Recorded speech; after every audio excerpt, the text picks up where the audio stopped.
Hey everybody, Ben here for the Bonehead podcast, and welcome to Skaven Setup. So last week we had a look at some generic setup formations, and when I say setup, I mean deployments. So if you're kicking, how do you set your guys up? If you're receiving, how do you set your guys up?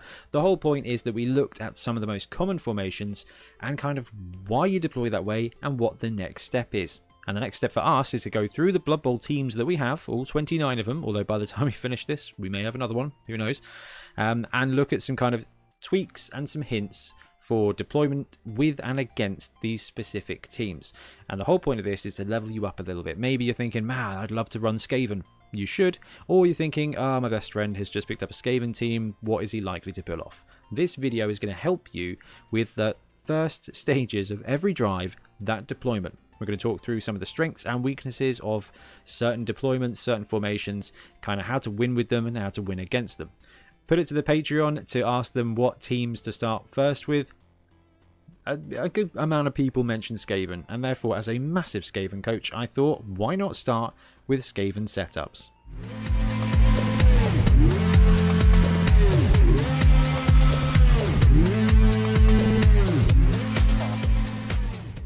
And the best place to start here with Skaven is defense, because you need to stop your opponent from having the ball. If you are a Skaven coach and you get the opportunity to choose whether to score, there you go, that's Skaven confidence for you, whether to kick or receive, it's a really interesting one. It does massively depend on your matchup. Against mid-range and agile teams, you should be able to score quite confidently in 2 to 3 turns. There's probably not going to be an awful lot they can do to stop, and if they do stop you, they've played pretty well. So receiving, if you want to get out to a quick lead, is not the worst thing in the world. Common Blood Bowl kind of tactic is to kick and then go for the cheeky 2-1 grind. And let me tell you, defending with more players helps you as a Skaven coach, and if you get that ball back on turn 6 or 7, you're still going to be able to get that 2-turn score in and then open the next half with the ball. So actually, either way, you're going to be fine. If you want to receive first, you've got to score quickly, and then you play a new game where you start with 1 extra touchdown. That's fine. But the most important thing here is that defense is super important with Skaven. You've got some advantages. The Blitzers are fantastic. Everybody is super fast. Everybody is movement 7, okay? And the Gutter Runners are movement 9. The Gutter Runners are Edge 2+. They've got dodge. So you've also got a huge amount of speed there. The downside is with Skaven, and the rat box here is going to help us demonstrate this. This is a vulnerable target. He's a vulnerable target. They're a vulnerable target. She's a vulnerable target. And it's a vulnerable target. So of your starting lineup, assuming you're not running a Rat Ogre, actually, to be fair, even if you are running a Rat Ogre, you're probably still going to have 4 Gutters and a Thrower. All of these players, you kind of want them to not die because you're going to need them on offense. So deploying like this, the rat box, is a variation of the anchor setup, only tweaked ever so slightly, and we're going to talk through the setup here. So you put 3 Skaven linemen on the line. Those guys are going to die. I'm really sorry. They're great players, okay? Strength 3, Edge 3+, Movement 7, Armor 8+, with no combat skills, though does mean they're going to get punched in the face quite successfully, and it's not going to go great for them. If you are a Skaven coach, you're going to be down to 9 players at some point. I'm afraid that's just how it goes. But that's okay, because you only need like 5, and you're still going to win. 4-0 everybody. Basically, consider a decent trade-off to be a Skaven lineman for a touchdown. How do you feel about your linemen now? Exactly. So these 3 guys go on the line. But the downside here is because you've got these vulnerable players, you are down to 1, 2, 3, 4, 5, 6 players that you're happy to get stuck in the fray. You want to protect your thrower because it's probably got leader, or you're just using it as your offensive quick pass option. You've got 4 Gutter Runners potentially. It's kind of important that they don't die either because they are massive scoring threats. Do not be afraid to lose a thrower or a gutter, okay? With 3 gutters, you've got a great offense. With a thrower and 2 gutters, you've got a great offense. With 4 gutters and a thrower, you are on fire. So if you have to lose a thrower, they're 85k now. Used to be a lot cheaper. It's super cheap, okay? The gutters and the throwers are less than 100k, all right? And you've got 4 of them, you can take extras, so it's going to be fine. But the whole point of this is that it does give you a little bit of protection for your offensive team. So your opponent here on the first turn is going to knock this guy around, knock this guy around, knock this guy around. Then they get 1 blitz. So if you are playing a tough team, okay, a strong team, a bash team, orcs, chaos, that kind of thing, dwarves, they're going to wipe out this front line. They're going to pass them around. like pass the parcel. And at some point, one of them's going to get opened on the pitch. Then they're going to blitz. So having your blitzers form the corner of your anchor here, or the rat box, at least they're going to have to go against block. Now, it depends on what you're playing against, but you can deploy your lineman and your thrower here. At the moment, we've got them inside that anchor so that no one can blitz your thrower. Because to blitz the thrower, they're going to have to go 1 square, 2 square, 3 square, 4 square, 5 square, 6 square, 7 square on the blitz. And they're going to need to be strength 4 to get that extra bit of poundage for you. So it's a long way to blitz that guy. Now, you can deploy the thrower here and the other lineman there. And what that's going to do is that's going to help when they blitz your blitzer on the edge. They're still going to be able to go and put a support here and then blitz him from the side, but you've got a support here. So by widening your rat box defense here and here, it's going to be more difficult for your opponent to get that 2-die block. However, most of the time, this guy's going to be gone, so all they need to do is put a dude there or there and blitz in from there. Why are they going to be doing that? They are probably going to want to blitz you in and leave a person there, and then they'll move someone around here, tag you, and that was a long way around, and tag this place here. And this is the vulnerability of this kind of defense, is your line is going to get pushed down, and they are going to envelop your team. But wait, you've got 4 gutter runners here, and we've dropped this one back deep. Now this one is back deep because if you are playing a strong team, it protects it, but the strong team is likely to be movement 6, so where's the movement 6? Okay, that's basically as deep as they're going to go. This gutter is not going to get touched. He's not going to get based. And say they move your blitzer in there or whatever. This gutter comes out, is a support. Your blitzer gets to punch back and open up that box. The rat box, in fact. So, against a mid-range team, this offense gives you a counter strike. You've got these 4 gutter runners to move around, give you some good kind of assists for when you're blocking back. Against a slower team, they're not really going to be deploying heavily about catching you in. What they're going to do is they're going to dominate the line and push down. They're going to take a cheeky blitz on one of your blitzers. They're going to tag the other one. And then they're going to have to fall back and cage up. That plays heavily into your hands. Because at that point, you are going to be able to get a good block here by moving the gutter runner in. Get a good block. Then you've got lineman, thrower, 3 gutters for you to kind of, if they've gone left to support the ball, you've got enough movement. You can just bunch out, swing round, and bring the fight to them. So the rat box gives you quite a lot of protection from opening blitzes, and it gives you a great core of fast counter-strike. Gutters, if you're going to give them wrestle and stuff, they can start counter, they can just do things on their own. But realistically, these gutters are here to maneuver for your turn 1 counter blocks. Because this gutter's got enough movement to help this guy can come out and help this guy, and you can get some solid blocks. And then you outnumber them in your half of the field, and they still have to secure the ball.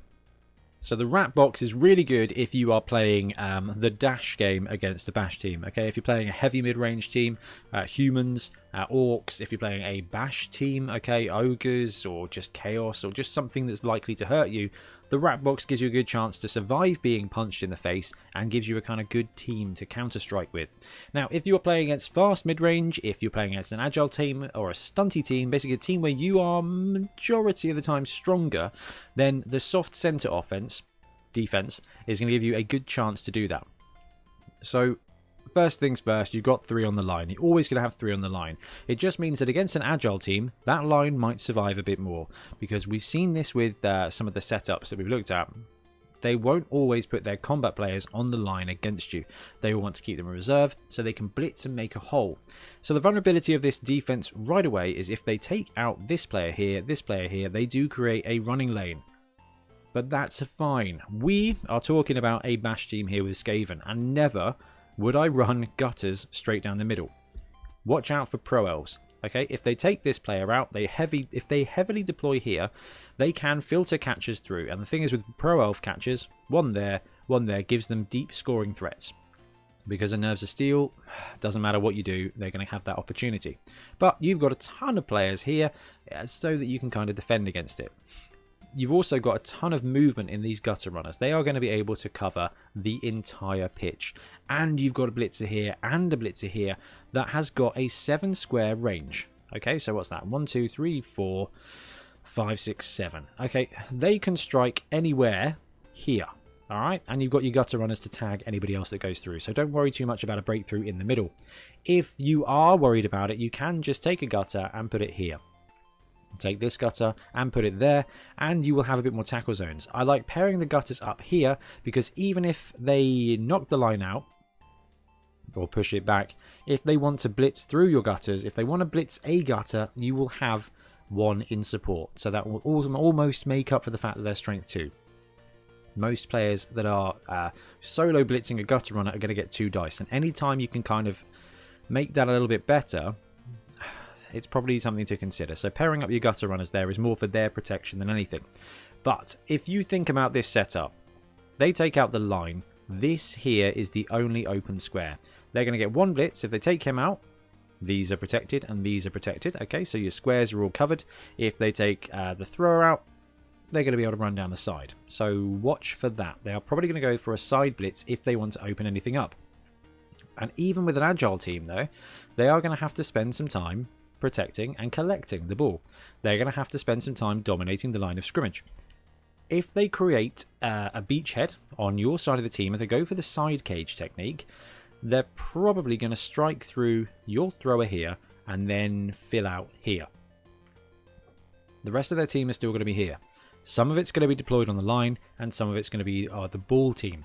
So even if they create a beachhead, it's going to be around here, where you've got 4 gutter runners in the middle that can apply as many assists as you want. You've got a blitzer here that's going to be good to go. Whichever side they strike, they are either going to have to go through a blitzer or leave the blitzer there for defense. The only thing you can do is swap the blitzer and the thrower around. This one is really down to you, and it's a downside of the Skaven team where the blitzers are great to take a punch.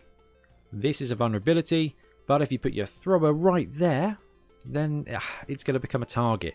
The thrower is going to be a target one way or another, but the chances of them being able to strike hard at the thrower here, they'll have to put an assist there, they'll have to tag this player, and they'll have to blitz there. Alright, they're going to have to go through, take that thrower down, and then they are going to be in the blitzer's tackle zone. So it's not going to be massively easy for them to run through. The thing is with Blood Bowl, if you choose where to strike, you generally can pull it off. But what this means is even if they take that thrower out, with an assist there, they have to go through your blitzer's tackle zone. So you're slowing them down, and that's the thing with Agile. Agile teams lose half their players. They can't run around in a pack of 11. They end up with an advanced pack of 3, 4, 5 players tops. And by spreading your defense here and allowing them to take the first strike, even if they come through with 3, 4, 5 players, you've got 4 gutter runners and a couple of strength 3 players somewhere here that are going to be uninhibited, unattached, or actually can blitz out and just apply pressure on their advance. So, soft center offense, defense. Really good against slowing down Agile because there's tackle zones everywhere and allows you really solid defense here. Against stunties, you don't have to worry too much, but stunties tend to play like Agile teams a lot of the time. I know it sounds counterintuitive, but they are going to want to...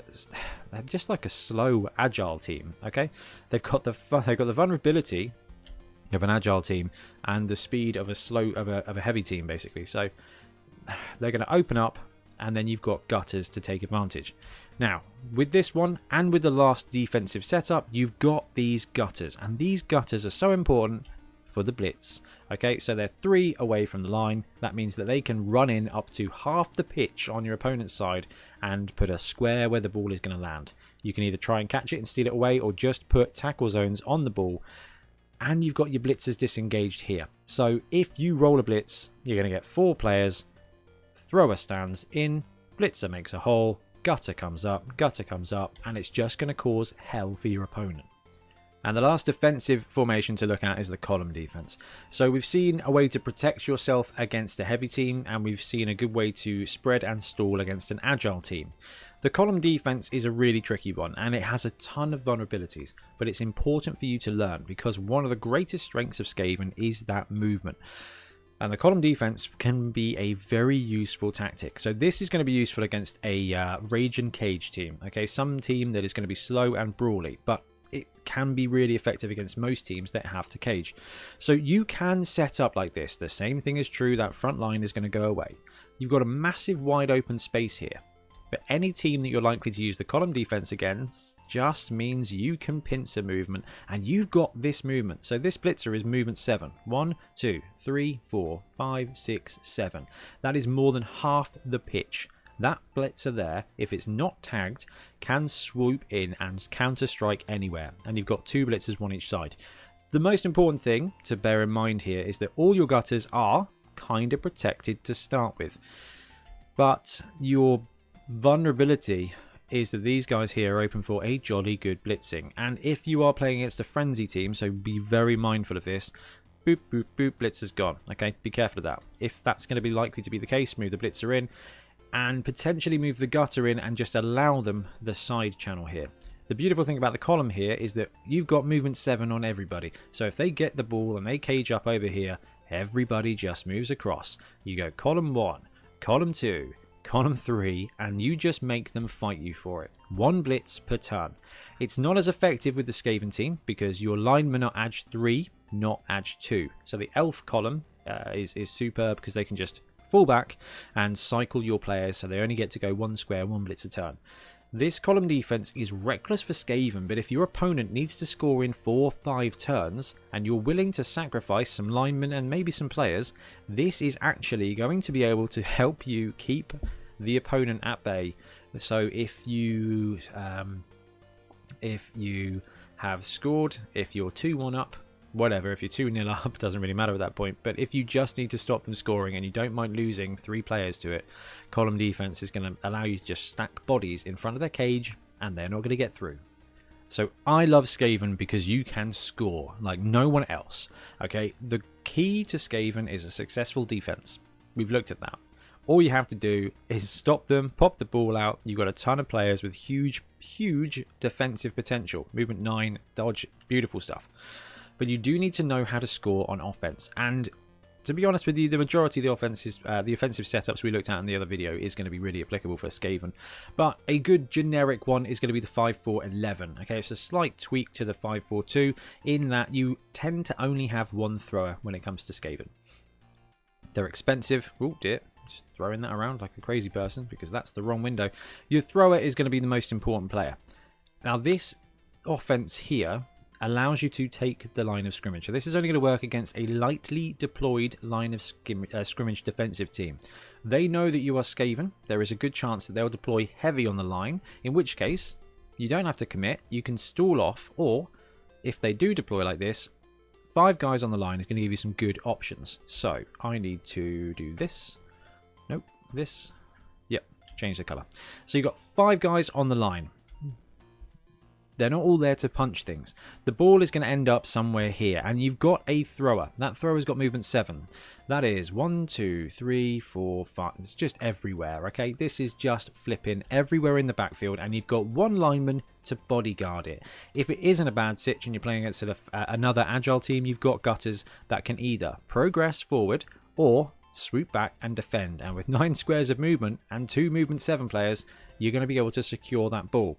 Also, because this guy has got such good movement, it gives you a really good window to collect that ball, swoop it back in, and then go for a 3++ pass to get it to the gutters if you need to score fast. You can put the gutters on the line if you're not afraid of a perfect defense result and you want that extra square of movement, but don't overcommit. You are movement 9. Movement 9 times 2 is 18, which is a full 1,000,000 squares longer than the pitch is, so you don't need all that extra movement. You're not a slower team. You've got that movement, so you don't need to worry. Now, on the line, the blitzers, you've got 2 of them. I like keeping my blitzers agile. I like keeping them undeployed because actually they are there for striking, not for brawling.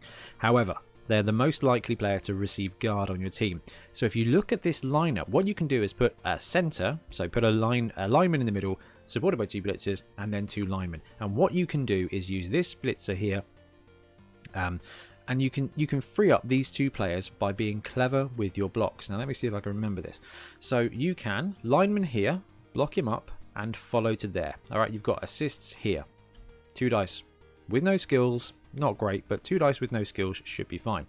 Then you can use the Blitzer here to knock this guy back, stay in place, and the lineman here gets a 2-die block if you want it. What that means is that these two then become unattached, which means you have got 6 very mobile and free players. So if you need to score quick, great. What you can do is come up and form a beachhead.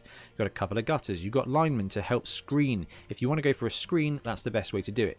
You don't have to block with everybody on the line. Sometimes you can block and free up those people on the line, and then you've got a bigger offensive contingent. But this thrower in the backfield is going to do a great job. This lineman is going to be able to secure the ball, or if you punch a hole with these guys, move in and chuck some bodies in the way. Because at that point, you've got all these players and the gutters can swoop around, screen your thrower, and then it's really up to you how you score, because you're only a turn away from scoring at that point. It's a really good generic offense, but when it comes to Skaven, you are reacting to your opponent. If they deploy heavy on the line, don't match them. Just swoop to one side and deploy heavy on one side. Disengage and allow yourself the opportunity to strike where you want to with the blitzers. The gutters and the thrower are going to take care of the balls. No problem at all. You just need to make sure you don't go toe-to-toe. Don't overcommit. In fact, if you're worried about that, you can deploy heavy to one side. For example, in the heavy flank offense, we did look at this in the standard offensive setups because it is true, but we tweaked this ever so slightly for Skaven. This is an absolute scoring machine, but perfect defense and a blitz will wreck your day. So if only go for this if you really need to score in 2 turns. The offensive setup we just looked at should give you plenty of option to do that, but if you really want to stick it and snack it hard on one side, the heavy flank here. So let's have a look. You got the thrower in the far corner. The thrower therefore has a good range of movement. 1, 2, 3 squares in every direction means you've got a really big box of picking up the ball and then having an extra square of movement to maneuver it. And the reason for that is you want to stay 3 squares away from this gutter runner here. Alright, so you want your thrower to end up around about there so it can do a 2++ pass to this gutter. Pick up the ball with a 3++, get it close enough to the gutter for a quick pass, get some SPP, which is fantastic, but also it just means that this guy then, it's almost like having a touchback. It is a 1 in 9 and a 1 in 36 away from having a touchback every time. And your opponent's not going to know where to kick. But if they do have kick, it can mess up. They're going to go deep in this corner here. It's going to be out of range of your thrower, but you've got a gutter, and that gutter can swoop in, grab the ball, hand off here, or just come up here. There's plenty of stuff you can do with the gutter runner, and that's the great thing here. You've got the sweet spot. Most coaches are going to drop it there, and if it ends up here, your thrower's got it. If it ends up here, that gutter's got it. But realistically, you want this gutter to end up with the ball. And what you've got here is an offset line. So even if they deploy 5 deep on the line, what you can do is you can use those blocks just like we just looked at to get you extra leverage. So he's tagged. That's a problem. Once you've got the ball, you've got this lineman to come and play defense if you want, or to swoop in, or just to tag the line.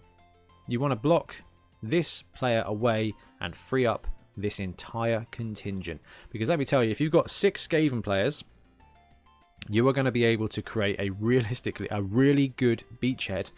Yeah, it might be a side cage, or it might just be a probe, and it might be a screen. But if you've got 6 untagged players, unmarked players at the beginning of your drive, your opponent is in a world of hurt, okay? Because you are going to be able to maneuver 1, 2 assists and blitz with the blitzer, and then, oh, what's that? 3 gutter runners. So all they have to do is just pop up, and yeah, it may not be perfect, but if you are going for it in 2 turns, if it's really needed, you can commit heavy. And I have played many games where I just want to start dominantly with the Skaven team. I'm worried about getting beaten up, and I will play heavy flank on the open. It will cost me a Skaven. I will go through, and we will start the game after spending 2 turns, and your opponent is already 1-0 down. And it just feels like they've received, and you're already ahead, and then they are scrambling to score, and that means you've got more players to play with defense. And all you need to do is turn over the ball once, stop them scoring once, and you should be in a really good spot. The final thing to talk about is the Rat Ogre. So I haven't included the Rat Ogre in these setups, but one of the most common alternative builds for Skaven are 2 gutters and a Rat Ogre, I think. So the Rat Ogre plays the line of your kind of linebacker on defense. Now on offense, he's a blitzer, alright? That animal savagery is going to be fantastic, and you have to deploy him next to a lineman, but in all of the setups we've looked at, if you just add him in as a third blitzer, you are going to have a great time. And in all of the setups, there is a blitzer standing next to a lineman, and one of those linemen becomes the Rat Ogre, and you're just having a great time. On defense, you don't necessarily want to put him on the line. You can do, but it's going to allow your opponent essentially to avoid him or to gang up and knock him down, because they are going to be able to deploy anyone they like. They can go knock this guy away, and then they've got enough players there for a 1 dice, and this guy swoops in and it's a 2-die block, and that Rat Ogre does not have enough armor to really avoid being punched around. In a situation where you've got a Rat Ogre, for example with the Rat Box, this player here becomes a fantastic spot for the Rat Ogre. Rat Ogres have got 6 squares, so what's that? 1, 2, 3, 4, 5, 6 squares of movement. That is a billion squares in the backfield, but also if they break through the line, they are going to end up real close to that Rat Ogre. They may even end up in combat with that Rat Ogre, and that means you just get a free block. And if you're going to be free blocking with a Rat Ogre, you're going to be having a good time.